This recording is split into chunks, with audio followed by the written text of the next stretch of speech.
নাহমাদুহু ওয়া নুসাল্লি আলা রাসূলিহিল কারীম। আউযু বিল্লাহি মিনাশ শাইতানির রাজীম। বিসমিল্লাহির রহমানির রহিম। সম্মানিত শ্রোতা মণ্ডলী, শুরু করছি নতুন একটি বই, জিহাদের হাকিকত। লিখেছেন সৈয়দ আবুল আলা মওদুদী, প্রকাশ করেছে আধুনিক প্রকাশনী। সাবস্ক্রাইব করুন, লাইক করুন, শেয়ার করুন, পাশে থাকা বেল আইকনটি প্রেস করে দিন যাতে নতুন ভিডিও আসার সাথে সাথে নোটিফিকেশন চলে যায় আপনাদের কাছে। বইটি পড়ছি আমি মাওলানা মোহাম্মদ ফয়সাল। সূচিপত্র: জিহাদের উদ্দেশ্য এবং জিহাদের গুরুত্ব। পৃষ্ঠা নাম্বার 5, জিহাদের উদ্দেশ্য। বিসমিল্লাহির রহমানির রহিম। নামাজ, রোজা, হজ, যাকাত সম্পর্কে ইতিপূর্বে বিস্তারিত আলোচনা করা হয়েছে। সেই আলোচনা প্রসঙ্গে বারবার আমি বলেছি যে এইসব ইবাদত অন্যান্য ধর্মের ইবাদতের ন্যায় নিছক পূজা, উপাসনা এবং যাত্রার অনুষ্ঠান মাত্র নয়। কাজেই এই কয়টি কাজ করে ক্ষান্ত হলেই আল্লাহ তাআলা কারো প্রতি খুশি হতে পারেন না। মূলত একটি বিরাট উদ্দেশ্যে মুসলমানদেরকে প্রস্তুত করার জন্য এবং একটি বিরাট দায়িত্বপূর্ণ কাজে তাদেরকে সুদক্ষ করার উদ্দেশ্যেই এসব ইবাদত মুসলমানদের প্রতি ফরজ করা হয়েছে। এটা মুসলমানকে কীভাবে সেই বিরাট উদ্দেশ্যের জন্য প্রস্তুত করে এবং এর ভিতর দিয়ে মুসলমান কেমন করে সেই বিরাট কাজের ক্ষমতা ও যোগ্যতা লাভ করে, ইতিপূর্বে তা আমি বিস্তারিতভাবে রূপে বলেছি। এখন সেই বিরাট উদ্দেশ্যের বিশ্লেষণ এবং তার বিস্তারিত পরিচয় দানের চেষ্টা করব। এ বিষয়ে সংক্ষেপে বলা যায় যে মানুষের উপর থেকে গায়রুল্লাহর, আল্লাহ ছাড়া অন্যান্য শক্তির প্রভুত্ব বিদূরিত করে শুধু আল্লাহর প্রভুত্ব কায়েম করাই এসব ইবাদতের মূল উদ্দেশ্য এবং এই উদ্দেশ্য লাভের জন্য মহাপ্রাণ উৎসর্গ করে, মন প্রাণ উৎসর্গ করে সর্বাত্মকভাবে চেষ্টা করার নামই হচ্ছে জিহাদ। নামাজ, রোজা ও জাকাত প্রভৃতি ইবাদতের কাজগুলো মুসলমানকে এই কাজের জন্য সর্বতোভাবে প্রস্তুত করে, কিন্তু মুসলমান যুগ যুগ ধরে এই মহান উদ্দেশ্য, এই বিরাট কাজকে ভুলে আসে। তাদের সমস্ত ইবাদত বান্দেগী নিছক অর্থহীন অনুষ্ঠানে পরিণত হয়েছে। তাই আমি মনে করি যে জিহাদের সংক্ষিপ্ত পরিচয় এর অন্তর্নিহিত বিরাট লক্ষ্য উদ্দেশ্য সম্পর্কে সম্পূর্ণরূপে অবহিত হওয়ার জন্য কিছুই মাত্র যথেষ্ট নয়। সেজন্য বিষয়টি সম্পর্কে বিস্তারিত আলোচনা করা আবশ্যক। দুনিয়ায় যত পাপ, অশান্তি আর দুঃখ দুর্দশা স্থায়ী হয়ে রয়েছে তার মূল কারণ হচ্ছে রাষ্ট্র এবং শাসন ব্যবস্থার মূলগত দোষ ত্রুটি। শক্তি ও সম্পদ সবই সরকারের করায়ত্ত থাকে। সরকারি আইন রচনা করে এবং জারি করে, দেশের নিয়ম শৃঙ্খলা রক্ষা, শাসন ইত্যাদির যাবতীয় ক্ষমতা সরকারি একচ্ছত্র অধিকারভুক্ত। পুলিশ ও সৈন্য সামন্তের শক্তি সরকারের কক্ষিগত থাকে। অতএব এতে আর কোনো সন্দেহ থাকতে পারে না যে যা কিছু অশান্তি এবং পাপ দুনিয়ায় আছে তা হয় সরকার নিজেই সৃষ্টি করে, নতুবা পৃষ্ঠা 6, সরকারের প্রত্যক্ষ কিংবা পরোক্ষ সাহায্য সমর্থনে তা অবাধে অনুষ্ঠিত হতে পারছে। কারণ দেশের কোনো জিনিসের প্রচার ও স্থায়িত্ব লাভের জন্য যে শক্তির আবশ্যক তা সরকার ছাড়া আর কারো থাকতে পারে না। চোখ খুলে তাকালেই দেখতে পাওয়া যায় যে দুনিয়ার চারিদিকে ব্যভিচার অবাধে অনুষ্ঠিত হচ্ছে। দালান কোঠার বাড়িতে প্রকাশ্যভাবে পাপ কার্য সম্পন্ন হচ্ছে। কিন্তু এর কারণ কি? এর একমাত্র কারণ এই যে রাষ্ট্র ও সরকার কর্তৃপক্ষের দৃষ্টিতে ব্যভিচার বিশেষে কোনো অপরাধ নয়, বরং তারা নিজেরাই এই কাজে লিপ্ত হয়ে আছে এবং অন্যকেও সেদিকে টেনে নিয়ে যাচ্ছে। নতুবা সরকার যদি এই পাপ অনুষ্ঠান বন্ধ করতে চায় তবে এটা এত নির্ভীকভাবে চলতে পারে না। অন্যদিকে সুদের কারবার অব্যাহতভাবে চলছে। ধনী লোকগণ গরিবদের বুকের তাজা রক্ত চুষে তাদেরকে সর্বস্বার্থ করে দিচ্ছে। কিন্তু প্রশ্ন এই যে এটা কেমন করে হতে পারছে? শুধু এই যে সরকার নিজেই সুদ খায় এবং সুদখোরের সাহায্য সমর্থন করে। সরকারের আদালতসমূহ সুদের ডিগ্রি দেয় এবং তাদের সহায়তা পায় বলে চারিদিকে বড় বড় ব্যাংক আর সুদের মহাজন মাথা উঁচু করে দাঁড়িয়েছে। বর্তমান সময়ে দুনিয়ার বিভিন্ন দেশ ও সমাজে লজ্জাহীনতা, চরিত্রহীনতা দিন দিন বৃদ্ধি পাচ্ছে। এরও একমাত্র কারণ এই যে সরকার নিজেই লোকদেরকে এরূপ শিক্ষা দিচ্ছে এবং তাদের চরিত্রকে এরূপই গঠন করছে। চারিদিকে মানব চরিত্রের যে নমুনা দেখা যাচ্ছে, সরকার তাই ভালোবাসে এবং পছন্দ করে। এমত অবস্থায় জনগণের মধ্যে যদি সম্পূর্ণ আলাদা ধরনের কোনো শিক্ষা ও নৈতিক চরিত্র গঠনের চেষ্টা করতে চায় তবে তাতে সফলতা লাভ করা সম্ভব হতে পারে না। কারণ সেজন্য যে উপাদান একান্ত অপরিহার্য তা সংগ্রহ করা সরকারি লোকদের পক্ষে সাধারণভাবে সম্ভব হয় না। আর বিশেষ প্রচেষ্টার পর তেমন কিছুই লোক তৈরি করতে পারলেও প্রচলিত সমাজ ও রাষ্ট্র ব্যবস্থায় তাদের নিজ নিজ আদর্শের উপর দৃঢ়ভাবে টিকে থাকা মুশকিল হয়ে পড়ে। যেহেতু জীবিকা উপার্জনের যত উপায় আছে এবং এই ভিন্নতর চরিত্র বিশিষ্ট লোকদের বেঁচে থাকার যতগুলো পন্থা থাকতে পারে তার সবগুলোই বন্ধ দরজায় চাবিকাঠি সাম্প্রতিক বিকৃতি ও গুমরা সরকারের হাতেই নিবদ্ধ রয়েছে। দুনিয়ায় সীমা সংখ্যাহীন খুন, জখম, রক্তপাত হচ্ছে। মানুষের বুদ্ধি এবং জ্ঞান আজ গোটা মানুষকে ধ্বংস করার উপায় উদ্ভাবনে নিযুক্ত হয়ে আছে। মানুষের হাড়ভাঙ্গা পরিশ্রমলব্ধ প্রয়োজনীয় দ্রব্য সামগ্রী আজ আগুনে জ্বালিয়ে ভস্ম করা হচ্ছে। মানুষের অসংখ্য মূল্যবান জীবনকে মূল্যহীন মাটির পাত্রের ন্যায় অমানসিকভাবে সংহার করা হচ্ছে। কিন্তু এটা কেন হয়? হওয়ার কারণ শুধু এটাই যে মানব সন্তানের মধ্যে যারাই সর্বাপেক্ষা বেশি শয়তান প্রকৃতির ও চরিত্রহীন, তারাই আজ দুনিয়ার জাতিসমূহের নেতা হয়ে বসেছে এবং কর্তৃত্ব প্রভৃত্বের সার্বভৌম শক্তি নিজেদেরই কুক্ষিগত করে নিয়েছে। আজ শক্তি সামগ্রিকভাবে তাদের করতলগত, তাই তারা আজ দুনিয়াকে যেদিকে চালাচ্ছে, দুনিয়া সেদিকেই চলতে বাধ্য আছে। জ্ঞান, বিজ্ঞান, ধন, সম্পদ, শ্রম, মেহনত এবং জীবন ও প্রাণের ব্যবহার এবং প্রয়োগ ক্ষেত্রে তারা যা কিছু নির্দিষ্ট করে দিয়েছে তাতেই আজ সব উৎসর্গীকৃত হচ্ছে। দুনিয়ায় আজ জুলুম ও অবিচারের প্রবল রাজত্ব চলছে। দুর্বলের জীবন বড়ই দুঃসহ হয়ে পড়েছে। এখানকার আদালত বিচারালয় নয়, এটা আজ বানিয়ার দোকান বিশেষে পরিণত হয়েছে। পৃষ্ঠা 7। এখানে আজ কেবল টাকা দিয়ে বিচার ক্রয় করা যায়। মানুষের কাছ থেকে আজ জোর জবরদস্তি করে ট্যাক্স আদায় করা হয়। সেই ট্যাক্সের পরিমাণও কোনো সীমা সংখ্যা নেই এবং সরকার তা উচ্চ কর্মচারীদেরকে রাজকীয় বেতন ভাতা দেয় আর উজির দূতের টি পার্টি আর ককটেল পার্টি দেয়, বড় বড় দালান কোঠা তৈরি করায়, লড়াই সংগ্রামের জন্য গোলাবারুদ ও অস্ত্র সংগ্রহ করায় এবং এ ধরনের অসংখ্য অর্থহীন কাজে গরিবদের রক্ত পানি করে উপার্জিত অর্থ সম্পদ নির্বিচারে খরচ করছে সুদখোর মহাজন, জমিদার, রাজা এবং সর্দার, উপাধিপ্রাপ্ত এবং উপাধি প্রার্থীরা, রাজন্যবর্গ, গদিনশীল পীর ও পুরোহিত, সিনেমা কোম্পানির মালিক, মদ ব্যবসায়ী, অশ্লীল পুস্তক পত্রিকা প্রকাশক, বিক্রেতা এবং জুয়ারি প্রভৃতি অসংখ্য লোক আজ আল্লাহর সৃষ্ট অসহায় মানুষের জানমাল, ইজ্জত, অব্রু, চরিত্র, নৈতিকতা সব কিছু ধ্বংস করে ফেলেছে। কিন্তু তাদেরকে বাধা দেবার কেউ নেই। কেন? এজন্য যে রাষ্ট্রযন্ত্র বিপর্যস্ত হয়েছে। শক্তিমান লোকেরা নিজেরাই ভ্রষ্ট হয়ে পড়েছে। তারা নিজেরা তো জুলুম করেই, পরন্তু অন্যান্য জালেমকেও সাহায্য করে। মোট কথা, দেশে দেশে যে জুলুমি অনুষ্ঠিত হচ্ছে তার একমাত্র কারণ এই যে সাম্প্রতিক সরকার এরই পক্ষপাতী এবং তা সে নীরবে সহ্য করে। এই দীর্ঘ আলোচনা থেকে আশা করি এই কথাটি স্পষ্ট হয়ে উঠছে যে সমস্ত বিপর্যয়ের মূল উৎস আসছে হুকুমতের খারাপই। মানুষের মত ও চিন্তার খারাপ হওয়া, আকিদা বিকৃতি হওয়া, মানবীয় শক্তি প্রভৃতি বা যোগ্যতার ভ্রান্ত পথে অপচয় হওয়া, ব্যবসা বাণিজ্য মারাত্মক নীতি প্রথার প্রচলন হওয়া, জুলুম, না ইনসাফ ও কুৎসিত কাজকর্মের প্রসার লাভ হওয়া এবং বিশ্ব মানবের ক্রমশ ধ্বংসের দিকে এগিয়ে যাওয়া প্রভৃতি সব কিছুই মূল কারণ একটি, এবং তা এই যে সমাজ ও সরকারের নেতৃত্ব শক্তি সবই আজ অনাচারী ও দুরাচারী লোকদের হাতে চলে গেছে। আর শক্তি ও সম্পদের চাবিকাঠি যদি খারাপ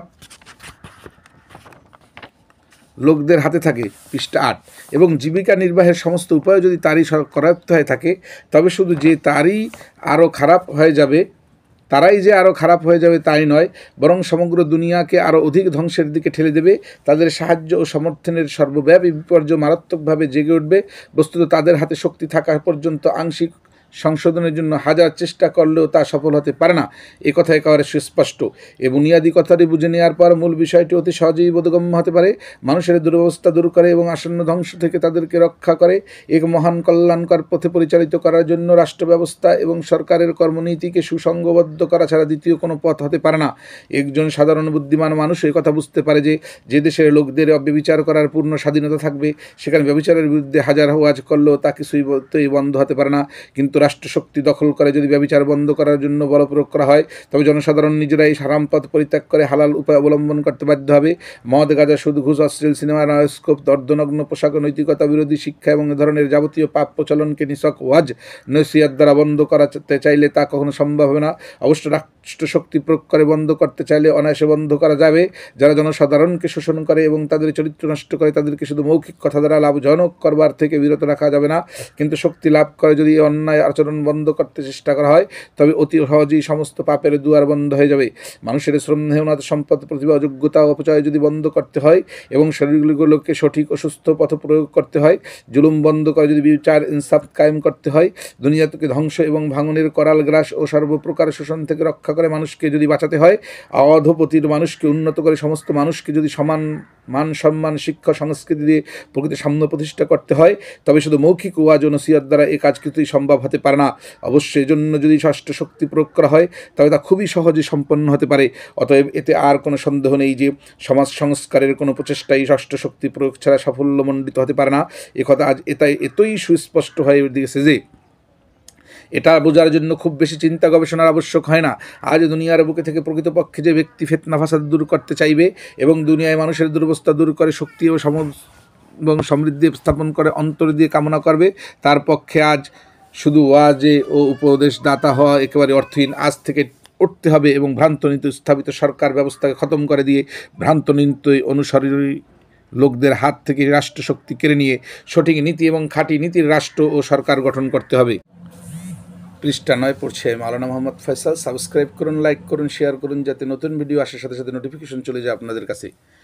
এ তত্ত্ব বুঝে নেওয়ার পর আরেক কদম সামনে অগ্রসর হন।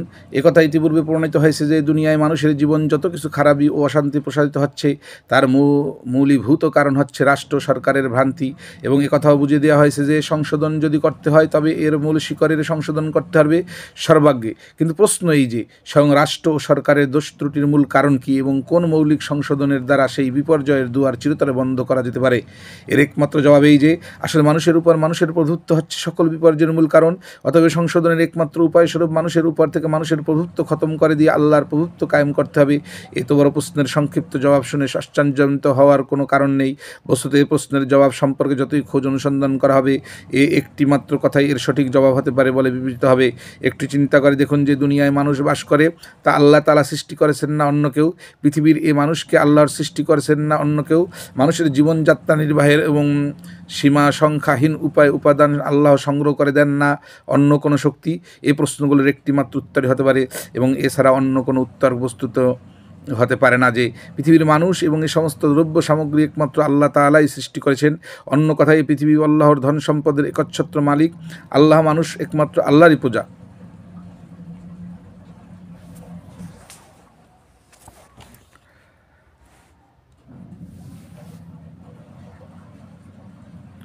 এমত অবস্থায় আল্লাহর রাজ্যে অপরের হুকুম চালাবার কি অধিকার থাকতে পারে? আল্লাহর প্রজাসাধারণের উপর আল্লাহ ছাড়া অন্যের রচিত আইন কিংবা স্বয়ং প্রজাদের রচিত আইন কি করে চলতে পারে? দেশ ও রাজ্য হবে একজনের আর সেখানে আইন চলবে অন্যজনের। পৃষ্ঠা 10। মালিকানা হবে একজনের আর মালিক হয়ে বসবে অন্য কেউ। প্রজা হবে একজনের আর তার উপর অধিপত্য কর্তৃত্ব প্রতিষ্ঠিত হবে অন্য কারো। মানুষের সুস্থ বিবেকে বুদ্ধি কথা মননকারী স্বীকার করতে পারে, বিশেষত এ কথাটাই প্রকৃত সত্যের সম্পূর্ণ পরিপন্থী। আর যদি এটা প্রকৃত সত্যের সম্পূর্ণ খেলাপ, তাই যখনই এবং যেখানেই এরূপ হয়েছে সেখানে তারই পরিণাম অত্যন্ত মারাত্মক হয়েছে। যেসব মানুষ আইন প্রণয়ন ও প্রভুত্ব করার অধিকার লাভ করে তারা নিজেদের স্বাভাবিক মূর্খতা ও অক্ষমতার দরুন নানারূপ বিরাট ভুল করতে বাধ্য হয়। আবার অনেকটা নিজেদের পাশবিক লালসার বশবর্তী হয়, ইচ্ছা করে জুলুম ও ব্যভিচার করতে শুরু করে। তার প্রথম কারণ এই যে মানবীয় সমস্যা ব্যাপারসমূহের সুষ্ঠু সমাধান ও পরিচালনার জন্য অবশ্য প্রয়োজনীয় নির্ভুল নিয়মকানুন রচনা করার মতো জ্ঞানবুদ্ধি এবং বিদ্যায় তাদের থাকে না। দ্বিতীয়ত তাদের মনে আল্লাহর ভয় এবং আল্লাহর কাছে জবাবদিহি করার আতঙ্ক আদৌ থাকে না বলেই তারা একেবারে বালগাহারা পশু হয়ে যায়। এবং এটাই হচ্ছে সবচেয়ে বেশি মারাত্মক, যে মানুষের মনে আল্লাহর ভয় এক বিন্দু থাকবে না এবং কোনো উচ্চর শক্তির কাছে জবাবদিহি করার চিন্তাও যার হবে না, বরং যার মন এইভাবে নিশ্চিত হবে যে আমার কাছে কৈফিয়ত চেতে পারে এমন কোনো শক্তি কোথাও নেই। এ ধরনের মানুষ যখন শক্তি লাভ করবে তখন তারা যে বালগাহারা হিংস্র পশুতে পরিণত হবে তাতে আর সন্দেহ নেই। একথা বোঝার জন্য খুব বেশি বুদ্ধিজ্ঞানের আবশ্যক করে না। এসব লোকেরা হাতে যখন মানুষের জীবন প্রাণ এবং রিজিক ও জীবনযাত্রার প্রয়োজনীয় জিনিসের একচ্ছত্র কর্তৃত্ব এসে পড়বে, যখন কোটি কোটি মানুষের মস্তক তাদের সামনে অবনমিত হবে, তখন তারা সততা ন্যায় পরায়ণতা সুবিচারের আদর্শ রক্ষা করে চলবে এবং আশা করি কিছুতেই করা যায় তারা পরের হক কেড়ে নিতে, হারাম উপায়ে ধন লুণ্ঠন করতে এবং আল্লাহর বান্দাগণকে নিজেদের পশুবৃত্তির দাসানুদাস বানাতে চেষ্টা করবে না। এ ভরসা কিছুতেই তারা করা যেতে পারে না। এমন ব্যক্তি নিজেরা সৎপথে থাকবে এবং অন্য মানুষকে সঠিক পথে পরিচালিত করবে এমন কোনো যুক্তি আছে কি? কখনো নয়। মূলতই তা সম্ভব হতে পারে না। হওয়া বিবেক বুদ্ধি সম্পন্ন পরিপন্থী হাজার হাজার বছরের অভিজ্ঞতা এবং এর বিরুদ্ধে সাক্ষ্য দিচ্ছে বর্তমান সময়ে যাদের মনে আল্লাহর ভয় ও পরকালের জবাবদিহির আতঙ্ক নেই, তারা শক্তি ও ক্ষমতা লাভ করে কত জুলুম, বিশ্বাসঘাতকতা, মানবতার চরম শত্রুতা করতে পারে তার বাস্তব প্রমাণ চোখ খুললেই দেখতে পাওয়া যায়। কাজেই আজ রাষ্ট্র ব্যবস্থা ও শাসন পদ্ধতির গোড়াতেই সর্বাত্মক আঘাত হানতে হবে, অর্থাৎ মানুষের উপর থেকে মানুষের প্রভুত্ব ক্ষমতাকে নির্মূল করে কথায় একমাত্র আল্লাহ তাআলার প্রভুত্ব আইন প্রণয়নের অধিকার স্থাপিত করতে হবে। অতঃপর যারাই আল্লাহর প্রভুত্বের বুনিয়াদে হুকুমত কায়েম করবে ও চালাবে তারা নিজেরা কখনো রাজ ও একচ্ছত্র প্রভু হয়ে বসতে পারবে না।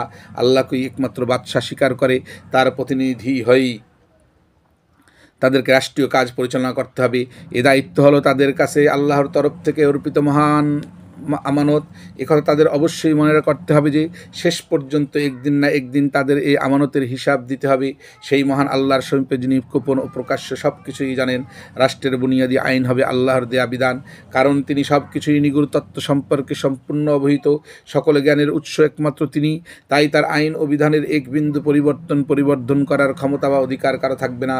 তাহলেই তারা মানুষের মূর্খতা, স্বার্থপরতা এবং অবাঞ্ছিত পাশবিক লালসার অনধিকার চর্চা থেকে চিরকাল সুরক্ষিত থাকতে পারবে। ইসলাম ও মূল সংশোধনের দায়িত্ব নিয়েই দুনিয়া এসেছে।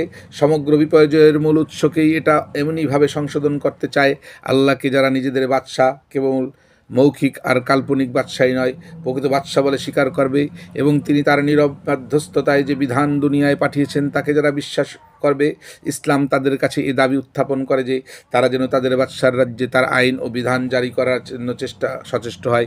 সেই বাদশার যেসব প্রজা বিদ্রোহী হয়েছে এবং নিজেরাই রাজ হয়ে বসেছে তাদের শক্তি ক্ষুণ্ণ করতে হবে, আর আল্লাহর প্রজাবৃন্দকে অন্য শক্তির প্রজা হওয়ার বিপদ থেকে রক্ষা করতে হবে।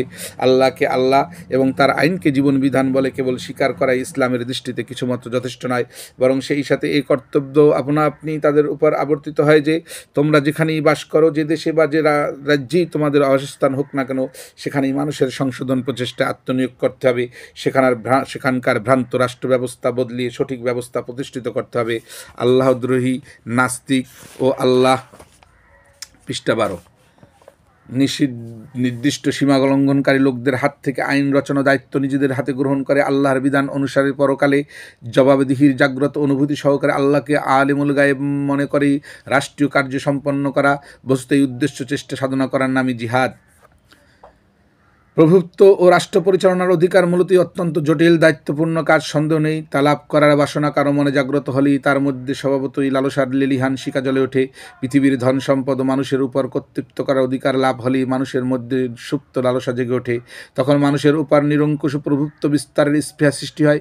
রাষ্ট্রীয় ক্ষমতা স্থগত করা খুব কঠিন কাজ নয়, কিন্তু তা লাভ করার পর নিজে খোদা না হয়ে আল্লাহর অনুগত দাস হিসেবে কর্তব্য পালন করা অধিকতর কঠিন ব্যাপার। কাজেই একে ফেরাউনের পদচ্যুত করে তুমি যদি নিজে সেখানে ফিরাউন বহে বসো তাহলে আসলে লাভ কিছুই হলো না। কাজেই এই বিরাট অগ্নি পরীক্ষায় সম্মুখীন হওয়ার পূর্বে ইসলাম তোমাকে সেজন্য সর্বতোভাবে তৈরি করে দেয়া অপরিহার্য মনে করে। স্বয়ং তোমার মন ও মগজ থেকে স্বার্থপরতা ও আত্মম্ভরিত দূর না হলে, তোমার মন ও আত্মা নির্মল না হলে, নিজের বা জাতীয় স্বার্থের খাতিরে লড়াই করার পরিবর্তে সেভাবে আল্লাহর সন্তোষ লাভ ও বিশ্ব মানবের কল্যাণ সাধনের উদ্দেশ্যে সাধনা ও সংগ্রাম করতে প্রস্তুত না হলে, উপরন্তু রাষ্ট্রশক্তি লাভ করার পর নিজের লোভ লালসা প্রবৃত্তির অনুসরণ করে ক্ষুধা হয়ে বসার পরিবর্তে প্রাণে ঐকান্তিক আগ্রহের সাথে আল্লাহর বিধান অনুসরণ করে রাষ্ট্র পরিচালনা করার যোগ্যতা না জন্মালে রাষ্ট্রশক্তি লাভের দাবি উত্থাপন করা এবং দুনিয়ায় বাতিল শক্তির সাথে লড়াই শুরু করে দেওয়ার কোনো অধিকার কারো থাকতে পারে না।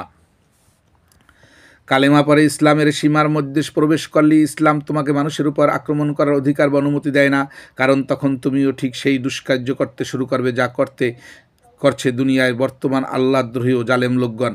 বরং এত বড় বিরাট দায়িত্ব গ্রহণ করার আদেশ দেওয়ার পূর্বে ইসলাম তোমার মধ্যে সেই দায়িত্ব যথাযথভাবে পালন করার যোগ্যতা সৃষ্টি করতে চায়।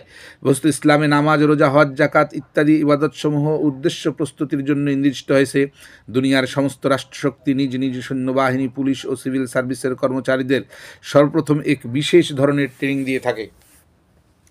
সেই ট্রেনিংয়ে উপযুক্ত প্রমাণিত হলে পরে তাকে পৃষ্ঠা 13 পড়ছে মাওলানা মোহাম্মদ ফয়সাল। সাবস্ক্রাইব করুন, লাইক করুন, শেয়ার করুন, যাতে পরবর্তী ভিডিও আসার সাথে সাথে নোটিফিকেশন চলে যায় আপনাদের কাছে।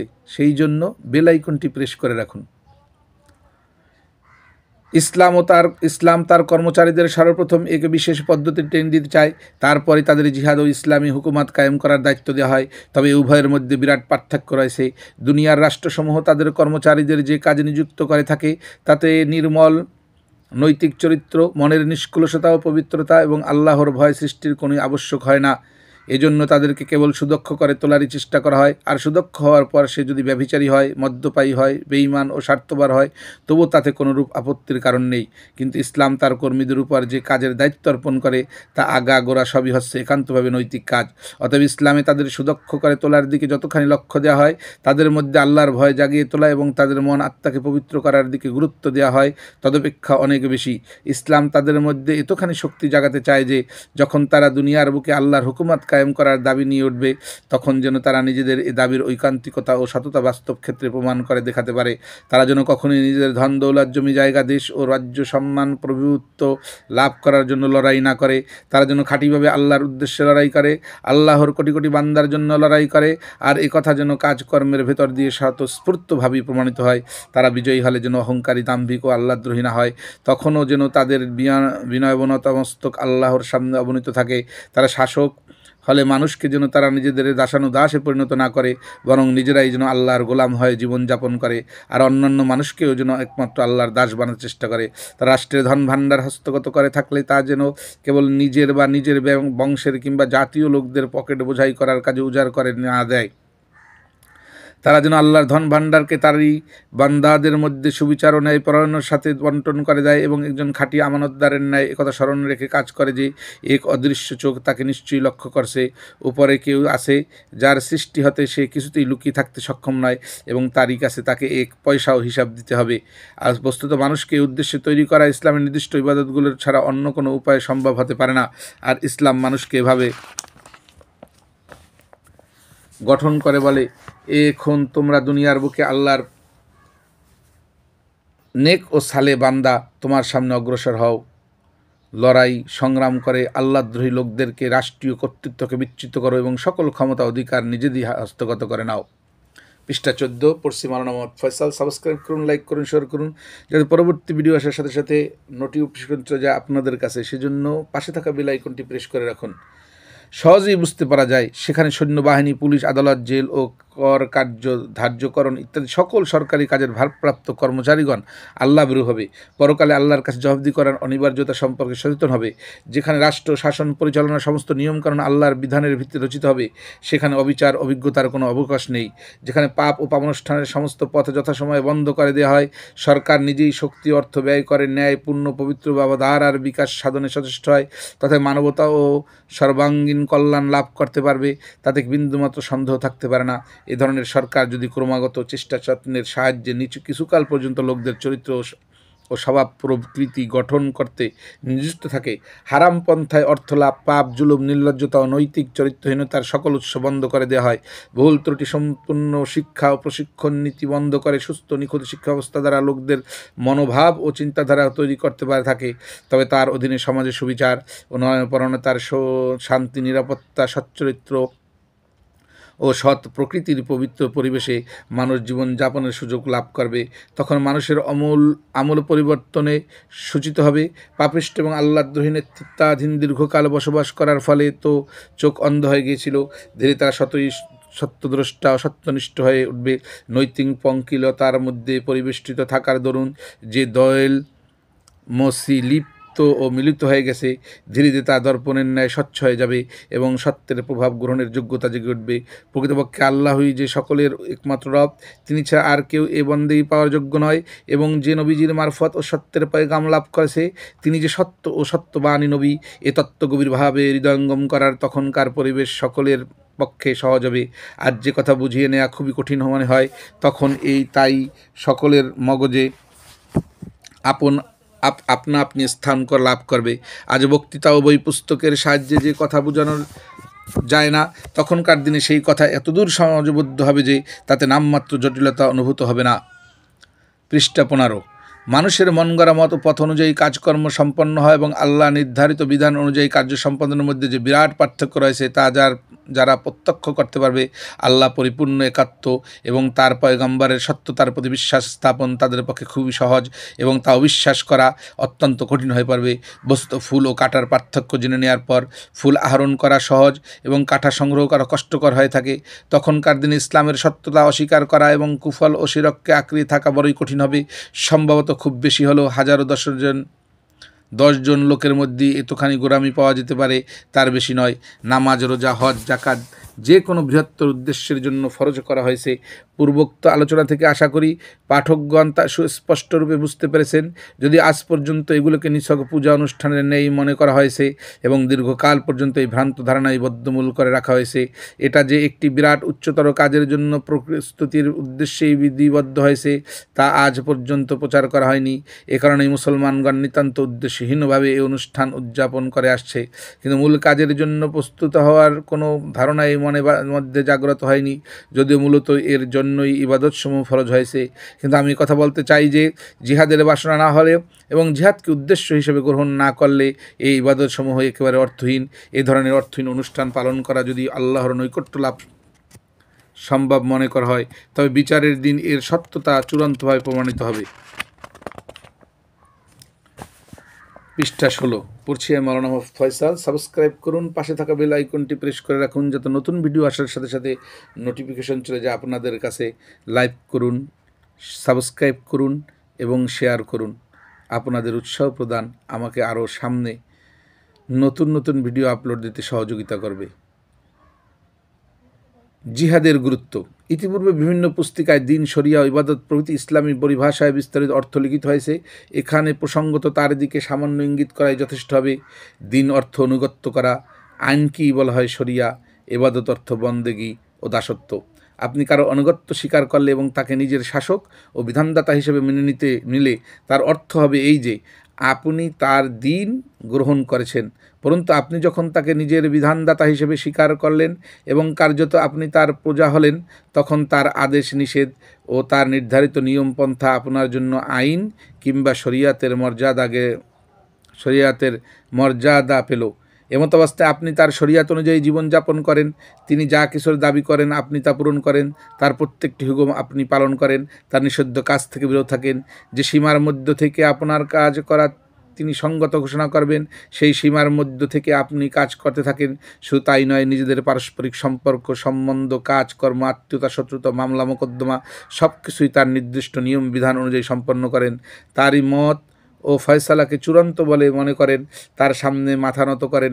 কাজেই আপনার এই আচরণের তার ইবাদত ও বন্দেগী বলে অভিহিত করা হবে। এই বিশ্লেষণ থেকে সুস্পষ্টরূপে বোঝা গেল যে দিন মূলত রাষ্ট্র সরকারকেই বলা হয়, শরিয়াত হচ্ছে এর আইন এবং এর আইন ও নিয়ম প্রথা যথারীতি মেনে চলাকে বলা হয় ইবাদত।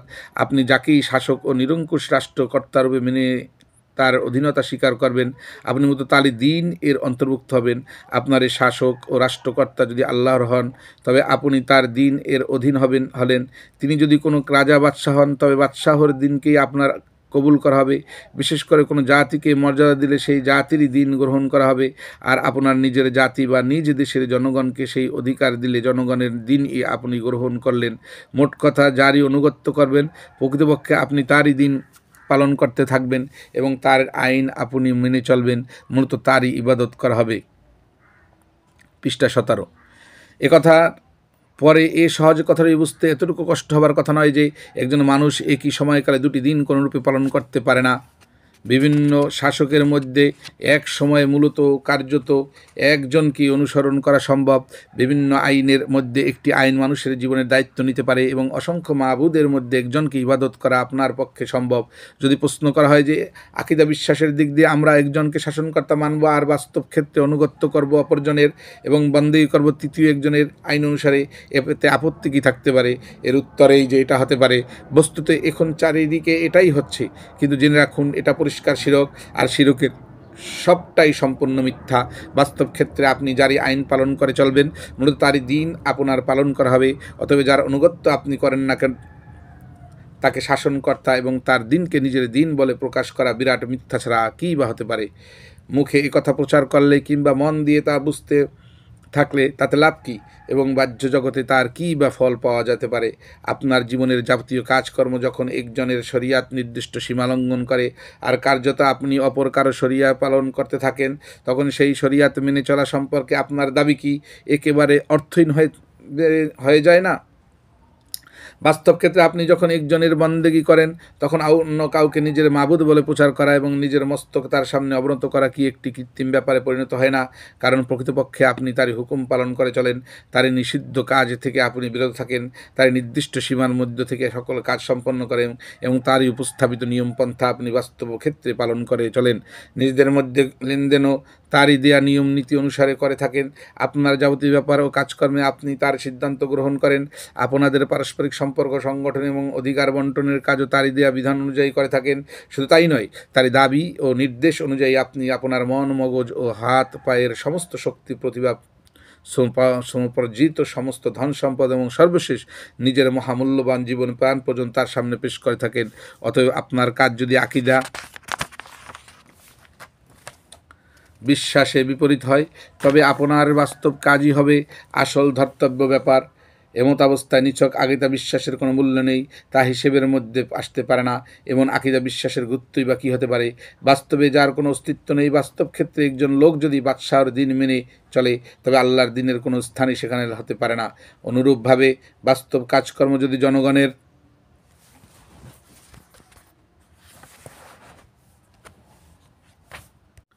দিন কিংবা ইংল্যান্ড জার্মান দেশ ও রাজ্যের দিন পালন করা হয়, সেখানেও আল্লাহর দিনের আদৌ কোনো স্থান হতে পারে না। পক্ষান্তরে আপনি যদি আল্লাহর দিন মেনে চলেন তবে অন্যান্য কোনো দিনই স্থানই সেখানেই হবে না। এক কথাই চূড়ান্তভাবে মনে রাখা দরকার যে শিরক নিছক মিথ্যা ছাড়া আর কিছুই নয়। এই তত্ত্ব বুঝে নেওয়ার পর কোনো দীর্ঘ জটিল আলোচনা ছাড়া আপনি স্বতঃস্ফূর্তভাবে উপলব্ধি করতে পারবেন যে দিন যাই এবং যে ধরনেরই হোক না কেন, রাষ্ট্র সরকারি কর্তৃত্ব ছাড়া তার কোনো মূল্য নেই। গণদিন, শাহী দিন, কমিউনিস্ট দিন কিংবা আল্লাহর দিন যাই হোক না কেন, একটি দিনের প্রতিষ্ঠা রাষ্ট্র শক্তি ছাড়া আদৌ সম্ভব নয়। প্রাসাদের শুধু কাল্পনিক চিত্র, যার বাস্তব কোনো অস্তিত্ব নেই, যেমন অর্থহীন অনুভাবে রাষ্ট্র সরকার ছাড়া একটি দিন জীবন ব্যবস্থা সম্পূর্ণরূপে নিরর্থক। আপনি যখন বাস করবেন বাস্তবে প্রতিষ্ঠিত প্রাসাদে, তারই দ্বারে প্রবেশ করবেন, তা থেকে বের হবেন, তার ছাদ ও প্রাচীরের ছায়া আপনাকে আশ্রয় দান করবে, তখন এক কাল্পনিক প্রাসাদের রঙিন চিত্র হাতে কী ফায়দা আপনি আশা করতে পারেন? আপনাকে তো বসবাসের সমস্ত ব্যবস্থা করতে হবে বাস্তবে প্রতিষ্ঠিত প্রাসাদ অনুযায়ী। পরন্তু একটা চিত্র অনুযায়ী নির্মিত প্রাসাদে বসবাস শুরু করে অন্য প্রাসাদের চিত্র কল্পনা করা কিংবা তার প্রতি নিছক একটা ভক্তি ও বিশ্বাস রাখার বাস্তব ক্ষেত্র কী ফল পাওয়া যেতে পারে? একটি কাল্পনিক প্রাসাদ মনের মধ্যে রেখে বাস্তব বসবাস অন্য কোনো প্রাসাদে করা কতখানি হাস্যকর ব্যাপার তা সহজে অনুমেয়। মস্তিষ্কের মধ্যে যে প্রাসাদের কাল্পনিক চিত্র রয়েছে তাকে কখনো প্রাসাদ বলা যায় না, আর তাতে বসবাস করাও কারো পক্ষে সম্ভব নয়। এই উদাহরণ অনুযায়ী কোনো দিনকে সত্যনিষ্ঠ হিসেবে শুধু বিশ্বাস করারই কোনো অর্থই হয় না। মানুষ যখন বাস্তব জীবন যাপন করবে একটি দিন অনুসারে, তখন অন্য কোনো দিনকে কাল্পনিকভাবে বিশ্বাস করা একেবারে অর্থহীন। কাল্পনিক দিনকেও অনুরূপভাবে দিন বলা যায় না এবং কল্পিত প্রাসাদের ন্যায় কাল্পনিক দিন ও কেউ প্রকৃত দিন রূপে গ্রহণ করতে পারে না। বাস্তব ক্ষেত্রে যার ক্ষমতা স্বীকৃত এবং কর্তৃত্ব স্থাপিত হবে, যার আইন কার্যত চলবে এবং যার দেয়া ব্যবস্থা অনুযায়ী মানব জীবনের যাবতীয় কাজকর্ম সুসম্পন্ন হবে, বস্তু দিন তার হবে। অতএব প্রত্যেক দিন স্বভাবতই নিজের রাষ্ট্র প্রতিষ্ঠার দাবি রাখে এবং দিন এজন্যই হয় যে তা যে ক্ষমতাকে প্রতিষ্ঠিত করতে চায়। বন্দেগী, দাসত্ব, আইন পালনও একমাত্র তারই হবে। একটি উদাহরণ দেয়া হচ্ছে, পৃষ্ঠা 19 পড়ছে মাওলানা মোহাম্মদ ফয়সাল। সাবস্ক্রাইব করুন, লাইক করুন, শেয়ার করুন, পাশে থাকা বেল আইকনটি প্রেস করে রাখুন যাতে নতুন ভিডিও আসার সাথে সাথে নোটিফিকেশন চলে যায় আপনাদের কাছে। আপনাদের সহযোগিতা, আপনাদের ভালোবাসা আমাকে সামনে আরও নতুন ভিডিও তৈরি করতে সহযোগিতা করবে। গণদিনের অর্থ কী? একটি দেশের অধিবাসী জনগণই যে সেখানে নিজস্ব ক্ষমতা ও প্রভুত্বের মালিক হয়, তাদের নিজেদের রচিত আইনই তাদের উপর জারি হয় এবং দেশের সমগ্র অধিবাসী সম্মিলিতভাবে নিজেদের গণশক্তির অনুগত্য দাসত্ব করে। বস্তুত তারই হচ্ছে গণদিন বা গণতান্ত্রিক রাষ্ট্র। কাজে দেশের প্রকৃত ক্ষমতার যতদিন জনগণ রচিত আইন জারি না হয় ততদিন পর্যন্ত এ গণদিন বা গণরাষ্ট্র কিছুতেই প্রতিষ্ঠিত হতে পারে না। প্রতিষ্ঠিত হলো বলে মনে করাও যায় না। কিন্তু জনগণের পরিবর্তে দেশের শক্তি প্রভুত্ব যদি কোনো ভিন্ন জাতি কিংবা কোনো বাদশাহ করায়ত্ত করে নেয় এবং সারা দেশে তারই রচিত আইন জারি হয়, তবে দিন এর অস্তিত্ব কোথায় থাকবে?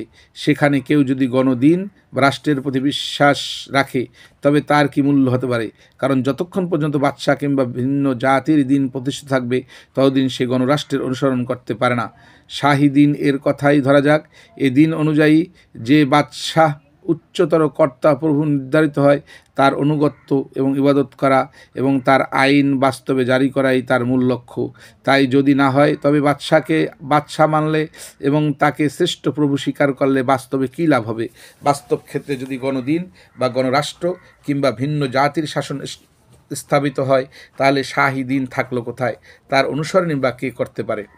বেশি দিনের কথা নয়, এ দেশে আধুনাতিরহিত ইংরেজের দিন বা রাষ্ট্র সম্পর্কে চিন্তা করলে বিশ্বাসটি সুস্পষ্ট হয়ে ওঠে। ইংরেজের শক্তি ও প্রভুত্বের মারফতে ভারত শাসন আইন ও দেওয়ানি আইন জারি ছিল বলেই তো এই দিন চলছিল। দেশবাসীর সমস্ত কাজকর্ম ইংরেজের নির্ধারিত নিয়ম পদ্ধতিতে সম্পন্ন হতো। সকল মানুষ তারই হুকুম মাথা নত করে পালন করত। এই দিন এতখানি শক্তি সহকারে যে যতদিন পর্যন্ত স্থাপিত ছিল ততদিন পর্যন্ত এখানে অন্য কোনো দিনের প্রস্তুতির কোনো স্থান ছিল না। ফৌজদারি দণ্ডবিধি ও দেওয়ানি কার্যবিধি রহিত হয়ে গেলে এবং ইংরেজের আইন পালন ও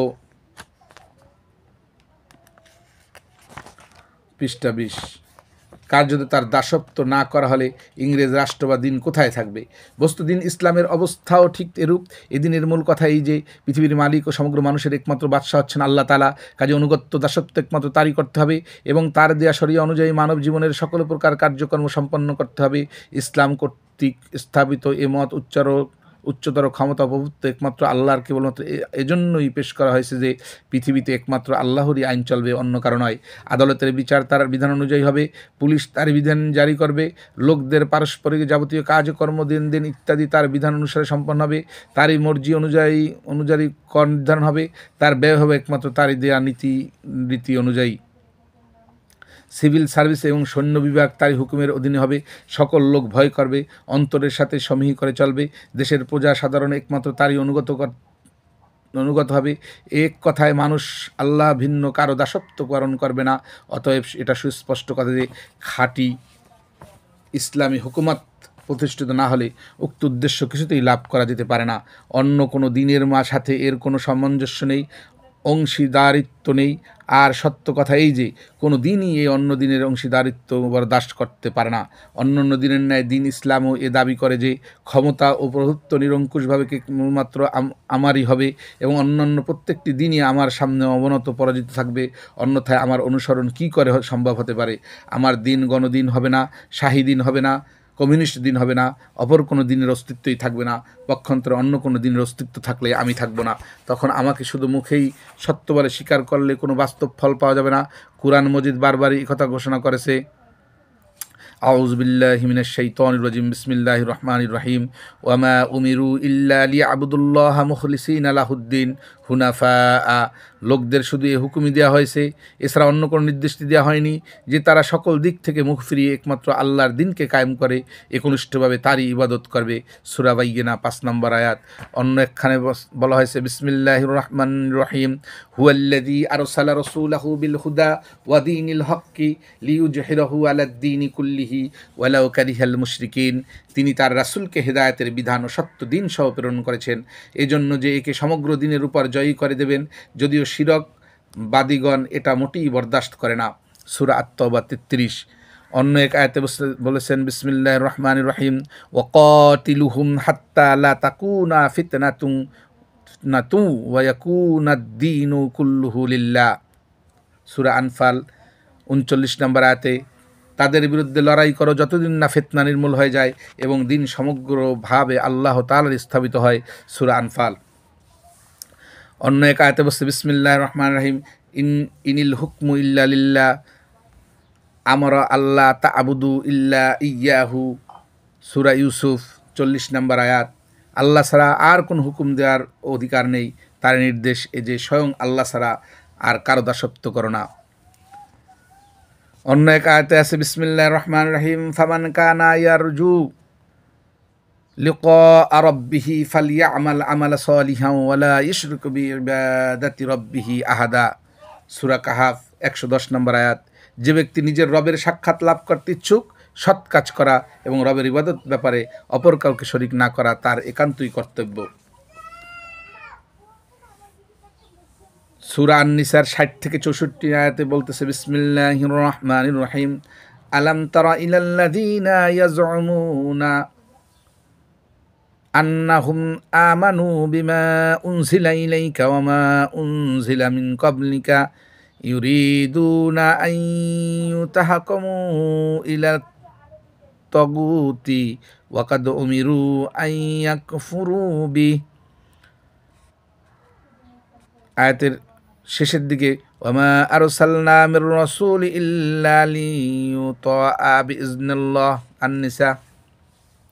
যারা দাবি করে, অর্থাৎ যারা দাবি করে যে তোমার প্রতি এবং তোমার পূর্ববর্তী নবীদের প্রতি আল্লাহর তরফ থেকে যা নাজিল হয়েছে তার প্রতি তারা বিশ্বাস স্থাপন করেছে, তাদের এই বৈষম্য তুমি লক্ষ্য করনি যে তারা তাগুত, আল্লাহদ্রোহী রাষ্ট্রশক্তি, বিচার ব্যবস্থা এর কাছে নিজেদের মোকদ্দমার বিচার ফয়সালা চায়, অথচ তাকে অস্বীকার এবং অমান্য করার নির্দেশই তাদেরকে দেয়া হয়েছিল। শেষের দিকে বলা হয়েছে, আমরা যে রাসূলই পাঠিয়েছি আল্লাহর অনুমতিক্রমে তার অনুসরণ করার উদ্দেশ্যেই তাকে পাঠিয়েছি। সূরা নিসা, পৃষ্ঠা ২২ পড়ছি আমি, মাওলানা মোহাম্মদ ফয়সাল। ইবাদত, দিন ও শরীয়তের পূর্বোক্ত ব্যাপার পরিপ্রেক্ষিতে কোরআনে এই আয়াতসমূহের মূল অর্থ ও ভাবধারা অনুধাবন করতে পাঠকদের আদৌ অসুবিধা হওয়ার কথা নয়। ইসলামে জিহাদের এতদূর গুরুত্ব কেন, তাও পূর্বোক্ত আলোচনায় সুস্পষ্ট হয়ে উঠেছে। অন্যান্য ধর্ম ও দিনের ন্যায় শুধু সত্য বলে মেনে নিলেই এবং এই আকিদা বিশ্বাসের বাহ্যিক নির্দেশন স্বরূপ শুধু পূজা উপাসনার অনুষ্ঠান পালন করলেই আল্লাহর দিন সন্তুষ্ট হতে পারে না। কারণ অন্য কোনো দিনের অধীনে থেকে আল্লাহর দিনের অনুগত্য অনুসরণ করা আদৌ সম্ভব নয়। অন্য কোনো দিনের সংমিশ্রণে তার অনুসরণ অসম্ভব। অথবা আল্লাহর এই দিনকে যদি বাস্তবিকই সত্য দিন বলে বিশ্বাস করেন, তবে তাকে বাস্তব ক্ষেত্রে প্রতিষ্ঠিত করার উদ্দেশ্যে প্রাণপণ সাধনা সংগ্রাম করা ভিন্ন অন্য কোনো উপায় থাকতে পারে না। এই সাধনা ও সংগ্রামের ফলেই ইসলাম কায়েম হবে, অন্যথায় এই প্রচেষ্টায় যুক্ত থেকে জীবন দান করতে হবে। বস্তু এটা একটি শাশ্বত মানদণ্ড, এতে আপনার ঈমান ও আকীদার সত্যতার যাচাই হতে পারে। ইসলামের প্রতি আপনার যথার্থ ঈমান থাকলে অপর কোনো দিনের অধীনে থেকে সুখ নিদ্রা অচেতন থাকা আপনার পক্ষে অসম্ভব হবে। তার খেদমত করা এবং তার বিনয়ময় লব্ধ জীবিকার কিছুমাত্র স্বাদ গ্রহণ করার তো কোনো কথাই উঠতে পারে না। দিন ইসলামকে একমাত্র সত্য হিসাবে মেনে নেয়ার পর অন্য কোনো দিনের অধীনে আপনার জীবন যদি অতিবাহিত হয়, তবুও আপনার সাজ্জা কণ্ঠ কীর্ণ, খাদ্য বিষাক্ত এবং তিক্ত বিজিত হবে এবং আল্লাহর সত্য দিন প্রতিষ্ঠার জন্য প্রাণপণ সাধনা না করে এক বিন্দু স্বস্তিও আপনি লাভ করতে পারবেন না। কিন্তু আল্লাহর দিন ভিন্ন অপর কোনো দিনের অধীনে জীবনযাপন করার আপনার যদি তৃপ্তি লাভ হয় এবং সেই অবস্থায় আপনার মন সন্তুষ্ট অস্বস্ত হয়ে থাকে, তবে আপনি আদৌ ইমানদার নন। আপনি মনোযোগ দিয়ে যতই নামাজ পড়েন, দীর্ঘ সময় ধরে মোরাকাবা করেন আর কোরআন ও হাদিসের ব্যাখ্যা করেন, ইসলামের দর্শন প্রচার করেন না কেন, কিন্তু আপনার ইমানদার না হওয়া সম্পর্কে কোনো সন্দেহ নেই। দিন ইসলাম বিশ্বাস করে অন্য কোনো দিনের প্রতি যে সন্তুষ্ট থাকবে তার সম্পর্কে এটাই চূড়ান্ত কথা। কিন্তু যেসব মুনাফিক অন্যান্য দিনের শিষ্টাপূর্ণ খেদমত করে কিংবা অন্য কোনো দিন প্রতিষ্ঠার জন্য সাধনা চেষ্টা করে, তাদের সম্পর্কে কেই বা বলা যায়? মৃত্যু দূরে নয়, যখন তা উপস্থিত হবে তখন তাদের বৈষয়িক জীবনের আমলনামা স্বয়ং আল্লাহই তাদের সামনে উপস্থিত করবেন। পৃষ্ঠা ২৩ উপস্থিত করবেন। বস্তুত এরা নিজেদেরকেই যদি মুসলমান বলে মনে করে, তবে এটা তাদের চরম নির্বুদ্ধিতা, ভিন্ন আর কিছুই নয়। তাদের সুষ্ঠু বুদ্ধি থাকলে তারা নিজেরাই বুঝতে পারত যে একটি দিনকে সত্য বলে মানা ও স্বীকার করা আর বাস্তব ক্ষেত্রে অপর কোনো দিনের প্রতিষ্ঠায় সন্তুষ্ট থাকা কিংবা সেই কাজে অংশগ্রহণ করা ও সেজন্য চেষ্টা করা পরস্পর বিরোধী কাজ। আগুন ও পানি হয়তো মিলিত হতে পারে, কিন্তু আল্লাহর প্রতি ঈমানের সাথে এরূপ কার্যত পদ্ধতির কোনো সামঞ্জস্যই হতে পারে না। কোরআন শরীফে এ সম্পর্কিত সমস্ত আয়াত এখানে উল্লেখিত করা সম্ভব নয়। মাত্র কয়েকটি আয়াত এখানে উদ্বৃত্ত হলো। বিসমিল্লাহির রহমানির রহিম, আহাসিবুন নাসা আন ইউতরাকু আন ইয়াকুলু আমান্না ওয়া হুম লা ইফতাহুন ওয়া হুম লা ইফতানুন ওয়ালাকাদ ফাতান্নাল্লাযীনা মিন ক্বাবলিহিম ফালা ইয়ালামান্নাল্লাহুল্লাযীনা সাদাকু ওয়া লা ইয়ালামান্নাল কাযিবিন। সূরা আনকাবুত। তারা কি মনে করে নিয়েছে যে ঈমান এনেছি বললেই তাদেরকে মুক্তি দেওয়া হবে, এভাবে তাদেরকে বিন্দুমাত্র পরীক্ষা করা হবে না? অথচ তাদের পূর্বে যারা ঈমানের দাবি করেছে তাদেরকে আমরা পরীক্ষা করেছি, যেন আল্লাহ জানতে পারেন যে ঈমানের দাবিদার করার ব্যাপারে কে খাঁটি সত্যবাদী এবং কে মিথ্যাবাদী। সূরা আনকাবুত, সূরা আল আনকাবুতের 10 থেকে 11 নম্বর। বিসমিল্লাহির রহমানির রহিম। ওয়ামিনান নাসি মান ইয়াকুলু আমান্না বিল্লাহি ফাযিয়া ফিল্লাহি জাআলা ফিতনাতান নাসি কাআযাবিল্লাহ ওয়ালা ইন জাআ নাসরুম মির রাব্বিকা লা ইয়াকুলুন্না ইন্না কুন্না মাআকুম আওয়ালাইসাল্লাহু বিআলামা বিমা ফি সুদুরিল আলামিন। কিছু সংখ্যক লোক এমন আছে যারা আল্লাহর প্রতি ঈমান আনার দাবি করে, কিন্তু আল্লাহর পথে তারা যখন নির্যাতিত হয়েছে তখন মানুষের নির্যাতনে তারা এত দূরে ভীত হয়ে পড়েছে, ঠিক যতখানি ভীত হওয়া উচিত আল্লাহর আযাবের। অথচ তোমাদের রবের কাছ থেকে সাফল্য বিজয় লাভ হলে এরাই অগ্রসর হয়ে বলবে আমরা তোমাদের সাথেই ছিলাম। এদের মনের কথা কি আল্লাহ জানেন না? তবুও কোন সব লোক প্রকৃত মুমিন এবং কোন সব লোক মুনাফিক তা আল্লাহ অবশ্যই দেখে নেবেন। সূরা আনকাবুতের 10 থেকে 11 নম্বর আয়াত। অন্য এক আয়াতে বলছেন বিসমিল্লাহির রহমানির রহিম। মা কানাল্লাহু লিয়াযারাল মুমিনিনা আলা মা আনতুম আলাইহি হাত্তা ইয়ামিযাল খাবিসা মিনাত তাইয়্যিব। আলী ইমরান। মুমিনগণকে বর্তমান অবস্থায় ছেড়ে যে আল্লাহর নীতি বিরোধী, কেননা এখন সত্যবাদী, মিথ্যাবাদী এবং খাঁটি ঈমানদার ও মুনাফিক একাকার হয়ে আছে। আল্লাহ পবিত্র ও পাপীদের মধ্যে নিশ্চয়ই তারতম্য করবেন। সূরা আলী ইমরান 179। অন্য এক আয়াতে আসছে বিসমিল্লাহির রহমানির রহিম। আম হাসিবতুম আন তুতরাকু ওয়ালাম্মা ইয়া'লামুল্লাহু আল্লাযীনা জাহাদু মিনকুম ওয়ালাম ইয়াত্তাখিযু মিন দুনিল্লাহি ওয়ালা রাসূলিহি ওয়ালাল মুমিনিনা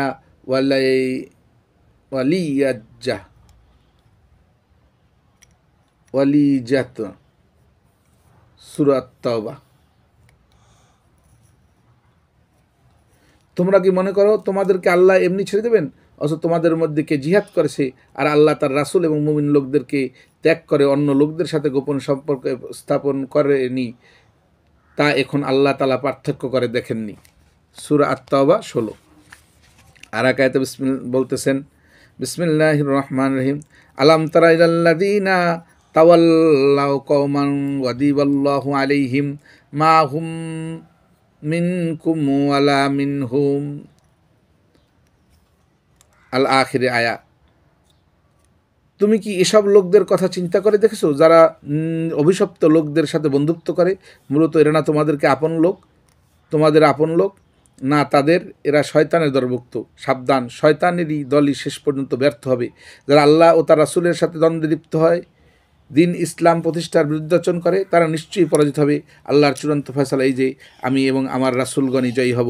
প্রকৃত শক্তিশালী পরাক্রমশালী হচ্ছেন আল্লাহ তাআলা। সূরা মুজদালা 14, 19 থেকে 21 আয়াত, পৃষ্ঠা 25। উল্লেখিত আয়াতসমূহ থেকে সুস্পষ্ট প্রমাণিত হচ্ছে যে আল্লাহর দিন ইসলাম ছাড়া অন্য কোনো দিন কোথাও বাস্তব ক্ষেত্রে প্রতিষ্ঠিত থাকলে তথাকার সত্যনিষ্ঠ আদর্শবাদী মুমিনদের পরিচয় হবে যে এই বাতিল দিন নির্মূল করে প্রকৃত আল্লাহর দিন প্রতিষ্ঠার জন্য তারা সাধনা করবে। তারা যদি বাস্তবে তাই করে, নিজেদের সমগ্র শক্তি উদ্দেশ্যকে নিযুক্ত করে, নিজেদের প্রাণ পর্যন্ত কুরবানি দেয় এবং সকল প্রকার ক্ষতি লোকসান আকাতরে বরদাস্ত করে, তবে তাদের সাচ্চা ইমানদার হওয়ার কোনো সন্দেহ নেই। তাদের চেষ্টা সাধনা সাফল্য লাভ করলো কি করলো না সেই প্রশ্ন অবান্তর, কিন্তু তারা যদি বাতিল দিনের প্রতিষ্ঠায় সন্তুষ্ট আশ্বস্ত থাকে কিংবা তাকে জয় ও প্রতিষ্ঠিত রাখার কাজে সত্যপ্রবৃত্ত হয়ে অংশগ্রহণ করে, তবে তাদের ইমানদার হওয়ার দাবি একেবারেই মিথ্যা, তাদের বিন্দুমাত্র সন্দেহ নেই। পরন্তু দিন ইসলাম প্রতিষ্ঠার ব্যাপারে নানা প্রকার বাধা প্রতিবন্ধকতার কথা যারা ওজোর হিসেবে পেশ করে থাকে, উল্লিখিত আয়াতসমূহে আল্লাহ তাদেরও জবাব দিয়েছেন। দিন ইসলাম প্রতিষ্ঠার জন্য যখন কোথাও চেষ্টা করা হবে কোনো না কোনো বাতিল দিন পূর্ণ শক্তি সহকারে তথা পূর্ণ থেকে প্রতিষ্ঠিত থাকবেই। সকল প্রকার শক্তি ক্ষমতা তার দখলে থাকবে, জীবিকার ভাণ্ডার তারই কক্ষিগত হবে এবং মানব জীবনের সকল ক্ষেত্রেই তার প্রভাব প্রবল থাকবে। এরূপ একটি সুপ্রতিষ্ঠিত দিনকে চূর্ণ করে অপর কোনো দিন প্রতিষ্ঠার ব্যাপারটি আর যাই হোক কোনো কুসুমাস্তীর্ণ পথ হতে পারে না। পরম শান্তি ও স্বস্তি সহকারে নবাবী চলে কাজ করলে এই উদ্দেশ্য কখনোই সফল হতে পারে না, আর তা কখনো সম্ভব নয়। বাতিল দিনের অধীনে থেকে কিছু না কিছু বৈষয়িক সুখ শান্তি লাভ করতে থাকবে, আর সেই সাথে দিন ইসলামও প্রতিষ্ঠিত হবে। এটা একেবারেই অসম্ভব। এই বিরাট কাজ তখনই সম্পন্ন হতে পারে যখন বাতিল দিনের মাধ্যমে প্রাপ্ত সকল অধিকার, স্বার্থ ও যাবতীয় আয়াসমকে আপনারা পদাঘাত করাতে প্রস্তুত হবেন, এবং এ কাজে যত ক্ষতি লোকসানের সম্মুখীন হতে হয় সাহসের সাথে আপনারা তা বরদাস্ত করতে প্রস্তুত থাকবেন। বস্তুত তা যারা এই কঠোর সাধনা করতে প্রস্তুত থাকবে, আল্লাহর পথে জিহাদ করা কেবলমাত্র তাদের দ্বারাই সম্ভব হতে পারে। কিন্তু এই ধরনের লোক সকল সমাজে মুষ্টিমেয় থাকে, আর যারা দিন ইসলাম অনুসরণ করে চলতে চাইলেও সুখ স্বাচ্ছন্দ্য ত্যাগ করতে প্রস্তুত নয়, তাদের সম্পর্কে আমি কোনো ভবিষ্যৎবাণী করতে চাই না। তারা নিরাপদ নিজেদের নফসের খেদমত করতে থাকুক। সত্যের মুজাহিদগণ দুঃখ নির্যাতন অকাতরে ভোগ করে এ পথে অপরিসীম কুরবানি দিয়ে যখন দিন ইসলাম প্রতিষ্ঠিত করে দেবে, তখন তারা এসে বলবে, আমরা তো তোমাদের দলের লোক, অতএব এখন তোমাদেরও প্রাপ্য অংশ দাও। 26 পৃষ্ঠার মাধ্যমে জিহাদের হাকিকত বইটি এখানেই শেষ করছি। ইনশাআল্লাহ লাইক করুন, সাবস্ক্রাইব করুন, শেয়ার করুন, আর পাশে থাকা বেল আইকনটি প্রেস করে রাখুন, যাতে খুব দ্রুতই ভিডিও আসার সাথে সাথে নোটিফিকেশন চলে যায় আপনাদের কাছে। এই বলে জিহাদের হাকিকত বইয়ের শেষ অংশের মাধ্যমে আমি এই ভিডিওখানি শেষ করলাম। আমার জন্য দোয়া করবেন, যাতে আরও নতুন নতুন বইয়ের ভিডিও তৈরি করে আপনাদেরকে দিতে পারি। আল্লাহ রাব্বুল আলামিন আমাকে সেই তৌফিক দান করুন, আমিন। আখির দাওয়ানা আলহামদুলিল্লাহি রাব্বিল আলামিন। আসসালামু আলাইকুম ওয়া রাহমাতুল্লাহ। সরকারের